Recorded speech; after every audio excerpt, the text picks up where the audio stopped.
Every day, thousands of Comcast engineers and technologists, like Kunle, put people at the heart of everything they create. In the average household, there are dozens of connected devices. Here in the Comcast family, we're building an integrated in-home Wi-Fi solution for millions of families like my own. It brings people together in meaningful ways. Kunle and his team are building a Wi-Fi experience that connects 1 billion devices every year. Learn more about how Comcast is redefining the future of connectivity at comcastcorporation.com/Wi-Fi.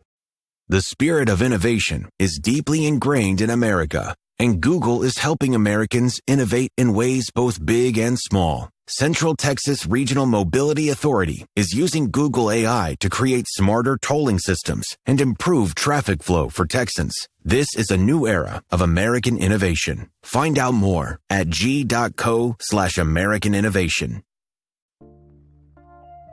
Hello, Beat Check listeners. I'm Julia Silverman, and I'm the Oregonian's K-12 education reporter. Normally, when it's my turn to host Beat Check, I try to spotlight the great work of my colleagues from around the newsroom. But this week, I'm flying solo, so we can talk all about the $1.83 billion, yes, that is billion with a B, general obligation bond that Portland Public Schools district voters will decide on May 20th. That's in just 8 days. So if you haven't turned in your ballot yet, or heck, even if you have, this is the podcast for you. So my co-hosts this week are really our listeners and our readers, because I asked everyone to send me their burning questions about the bond, and boy, did you guys deliver. We're going to go through them, Ask Me Anything style, but before we do, let me give you a quick overview. Call it Bond 101. Okay, so this is the 5th time since 2011 that Portland Public Schools voters are being asked to consider a bond. Every time we voted, the amount has gone up, which makes sense if you think about construction prices, right? It's not like it's getting any cheaper to redo your kitchen unless you have serious DIY skills, and the same is true for school districts. I don't have serious DIY skills, by the way. It cost a lot when we wanted to redo our kitchen. The other important thing to know about the modern history of bonds in Portland is that it started with a big idea that every student in the district should be able to attend at least one fully modernized building during their 13 years in public school, and that it would be the high schools. As far as I can tell, there is no other school district in the country that has embarked on a construction project this ambitious to redo every single one of its neighborhood high schools in about a span of 20 years or so. Let me know, by the way, if there's a district out there that is more ambitious than us and I've missed them. So back in 2012, voters approved a $482 million bond that paid for the modernization of Franklin, Grant, and Roosevelt high schools. And the district also redid Fabian pre-K through 8. In 2017, voters said yes to a $790 million bond, and that one paid for modernizing Lincoln and McDaniel high schools, Kellogg Middle School, and most, but not all, of the cost of redoing Benson High School and the nearby multiple pathways to graduation building. By 2020, we'd crossed the billion-dollar mark, $1.2 billion to be exact. That paid for the cost overruns at Benson and was supposed to cover the entire cost of modernizing Jefferson High School in Northeast Portland, then estimated at about $366 million, as well as kicking off planning for Cleveland and Wells High Schools, the final 2 high schools on the list. For the first time, that bond also added money for curriculum adoption and new technology upgrades, which are unusual inclusions in a general obligation bond in Oregon, though not unheard of. And that 2020 bond also set aside $60 million for a new Center for Black Student Excellence. We'll come back to that later in the podcast. So if you've been following my coverage, you'll know that this is where things start to go off the rails a little bit. For a variety of reasons, Jefferson never got built or even started, and neither did the Center for Black Student Excellence. This brings us up to present day. Now, since the last time we voted for a bond, there was a pandemic, maybe you remember, a teacher strike, a new superintendent, and now the second coming of the Trump administration and their tariffs, which have driven up the cost of construction materials. The 2025 bond, as I said at the top of the podcast, is for $1.8 billion. As written, it is expected to pay for the cost overruns on Jefferson, that'll be about $100 million, plus construction of Wells and Cleveland. Cleveland's estimated price tag is around $450 million, and Wells's is around $435 million, making them, along with Jefferson, three of the most expensive high schools ever to be built in the United States, soup to nuts. The bond also includes a guaranteed $190 million to address deferred maintenance at the district's aging middle and elementary schools, which have been neglected for years while everybody was busy focusing on the high schools. And $90 million of that money will be dedicated to seismic upgrades. That's a decision that school board members made just last week. Depending on the final costs of the high schools, which are an unknown at this point, because anybody who's ever overseen a construction project knows that things can change along the way, there could be up to $200 million or more left over for the elementary and middle schools. But again, that money isn't a guarantee. Whew, okay, I think that was a pretty good overview. So let's get to your questions.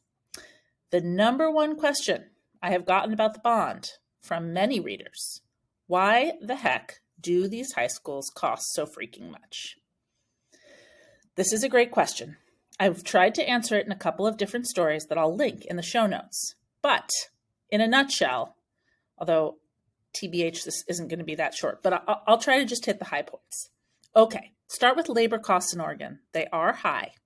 Public projects like these have to comply with prevailing wage laws. That means that the Bureau of Labor and Industries, and not construction companies, determine how much workers have to be paid. 32 states across the country enforce a prevailing wage law. Oregon's is among the highest. Also, Portland's just an expensive place to build, period. The state of Oregon has a corporate activities tax. There's a 2% business income tax. There's a 1% tax levied by Metro for homelessness services. And there's a 2.6% business license tax. On their own, that doesn't sound like so much, but together they add up to a pretty high corporate tax rate, one of the highest in the country, in fact, and construction firms pass that on to clients. There's also city permitting fees and requirements to make public right-of-way improvements, which can add to the bottom line, particularly if you're looking at a school like Cleveland or Jefferson, both of which are just smack in the middle of pretty dense urban neighborhoods. Speaking of being smack in the middle of dense urban neighborhoods, that also drives up the cost of doing business. If you're working at a hemmed-in site like Cleveland, which is on Southeast 26th Avenue and Southeast Powell Boulevard, for example, it's pretty tough to manage traffic, deliveries, parking, equipment on such a small space, and those logistics get expensive to coordinate. Okay, there's also sustainability requirements. Under state law, all public construction projects that are, I think, $5 million or more need to put at least 1.5% of their total spending to green energy technology. Now, look, those are upfront costs, though they may represent long-term savings. And I should say also that those are costs that are generally considered to be in line with the city and the school district's values.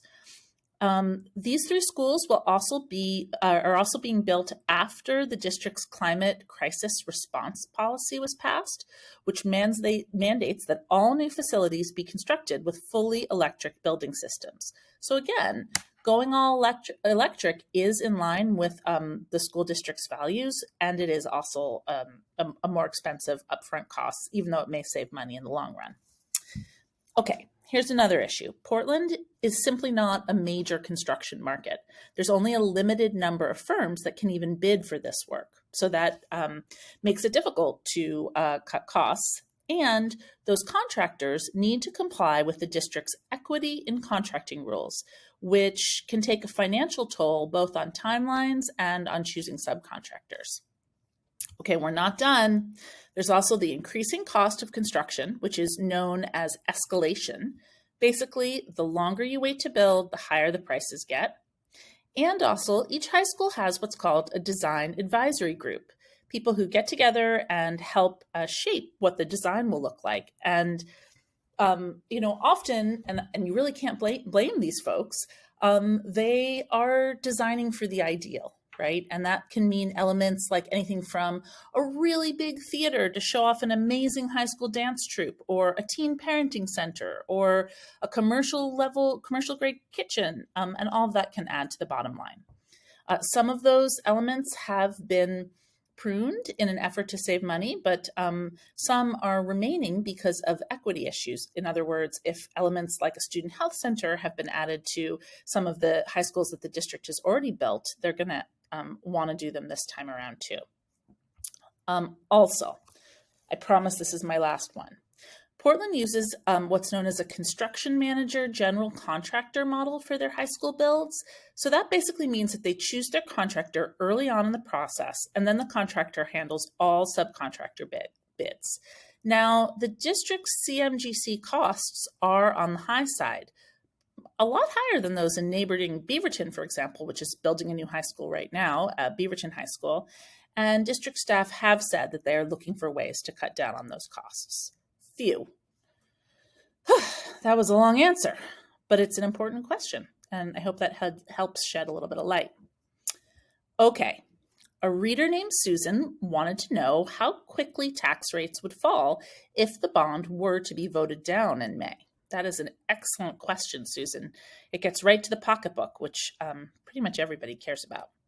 So if the bond does pass, it won't raise taxes, but it does mean that property owners who live within district boundaries will spend the next 32 years paying off the cost of all of these upgrades, including around $1.7 billion in debt service payments. If you're keeping track at home, yes, indeed, that is almost as much as the entire bond. Currently, property owners pay about $2.50 per $1,000 of the assessed value of their home. For the typical homeowner, that pencils out to about $250 a year. Now, for the purpose of Susan's question, let's just say the bond does fail. That means that when you get your property tax bill in the fall, it would go down to about $1.60 per every $1,000 of assessed value.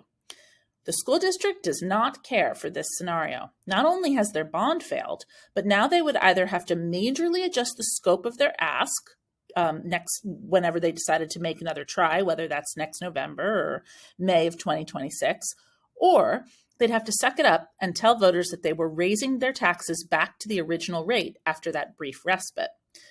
Polls have consistently shown that Portland voters are willing to tolerate their current tax levels, but are deeply unexcited about adding to it. So there's a lot of risk involved here for the district if the bond does fail. Okay, a reader named Dean wants to know why on earth we are spending so much money and time on a facilities bond while not putting more money into a student academic supports, given that those are desperately needed. Another fantastic question. Oregonian readers are so smart. Dean, the answer is that general obligation bond dollars can only be spent on construction, maintenance, and materials, and not on day-to-day operations. If Portland hadn't passed all the bonds I talked about at the start of the podcast, we would still have all those aging buildings, and we'd have to maintain or replace them out of the day-to-day operations budget, leaving even less money for instruction and student support. So that's why the bond dollars, which are earmarked for construction and maintenance and materials, cannot go to help more kids learn to read or graduate from high school. A reader named David wanted to know, why are we voting on this in May instead of November? David, I asked Jim Green, the former executive director of the Oregon School Boards Association, to answer this one, since I didn't know, and I also thought it was weird. Jim told me that the answer is that schools' elections, and this includes school board elections too, are in May because the prevailing wisdom was that school measures would get lost on a crowded November ballot, where a lot of people only bother to vote for the top of the ticket, especially in a presidential year. Still, traditionally, turnout for these May elections is only about 30%. That's way below the 75% or so of voters in Multnomah County who typically turn out for a presidential election. So pick your poison, I guess. Okay, from Twitter, @LisaSunLover, is throwing it back to 2020. She wants to know why PPS has not yet come up with a concrete plan for the Center for Black Student Excellence funds, and whether that money can be diverted elsewhere. The answer is no-ish. A promise is a promise, right? With their 2020 vote, voters signaled that they expected a Center for Black Student Excellence to get up and running. Now, there is a possibility that that could be accomplished for less than the $60 million earmark, which could, in fact, free up funding for other projects, particularly if they are used for schools that serve a high percentage of students of color and need improvements and enhancements. But that money, it cannot be unilaterally redirected. I will link to some stories in the show notes that'll shed more light on this. Okay, here's a question from one of my Oregonian colleagues. She wants to know how credible I find the claims by some district leaders that Portland State University's long-term projections of student populations in Portland public schools are deeply flawed and can be reversed by a good PR campaign. Whew, I am glad to have this question, because it lets us dive into a topic we haven't covered yet, enrollment. Look, during the pandemic, PPS hemorrhaged enrollment. So many kids left. In fact, they're down, I think, almost 12%, somewhere between 11 and 12% since 2019. But the district has since stopped the bleeding. We're not getting these dramatic, thousands of kids gone in a year or whatever. But the district has since stopped the bleeding, though the 2023 strike didn't really help matters. But a declining birth rate and high housing costs mean that it's still losing students every year, just at a slower rate. Demographers from Portland State University's Population Research Center say that will be true at least for the next 15 years or so. Meanwhile, we're building 3 new high schools, each for 1,700 students. That means there will be room for about 4,000 or so more high schoolers than are actually expected to attend Portland Public Schools by 2035 or so. So it's a pickle. Now, the district is choosing to look at the glass half full here. They plan to launch a recruitment campaign this summer to try to win back families who've left or who've chosen not to enroll their kids in public school. To me, it's not really clear that there will be enough families to win back. Some of this is simply out of school leaders' control, right? They can't make people have babies. It's not China. Now, if Portland sees an economic boom, like if the next Phil Knight or Steve Jobs is in some garage in Portland right now, then newcomers could come flooding in and there could be a rebound, who can say? Absent that, or far more affordable housing than is currently in Portland's pipeline, it's really hard for me to see how those enrollment numbers get made up. To address that, Superintendent Kimberly Armstrong told the Oregonian's editorial board that the district will be willing to consider alternative uses for empty spaces in schools, in the high schools, that is, like maybe combining middle and high schools, because, look, it's true, anybody who's got kids at PPS knows the chances are pretty good that their elementary and middle schools are in rough shape, and they won't get a ton of love from this bond. They are guaranteed $190 million for deferred maintenance needs, plus whatever else can be saved from the high school costs. Now, just last week, board members promised to dedicate at least $90 million of that pot to seismic upgrades. That's great news for parents who are worried about what might happen to their kids' school if the big one hits, but it pushes other priorities, including heating and cooling updates, to the back of the line.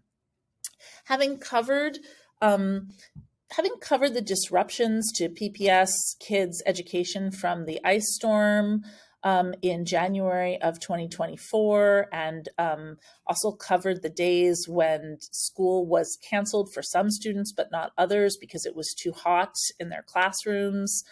But modernized buildings obviously have air conditioning. I worry about this one. I worry about the trade-off and what's getting pushed off down the road. But hopefully what district leaders would say, I suspect if they were sitting opposite me, is that there will be additional cost savings at the high schools that can be put to good use for the middle schools and the elementary schools. They've also pointed out that they are seeking HVAC support in particular from other areas, including from the Portland Clean Energy Fund. Okay. My colleague, Nick, our high school sports editor, wants to know if PPS has a definitive list of what athletics facilities will be updated if the bond passes. Oh, finally, a question with an easy answer. Plus, I have barely written about this because sports ball is simply not my area. Ask and you shall receive, Nick. The bond includes $79 million for upgrades to athletics facilities.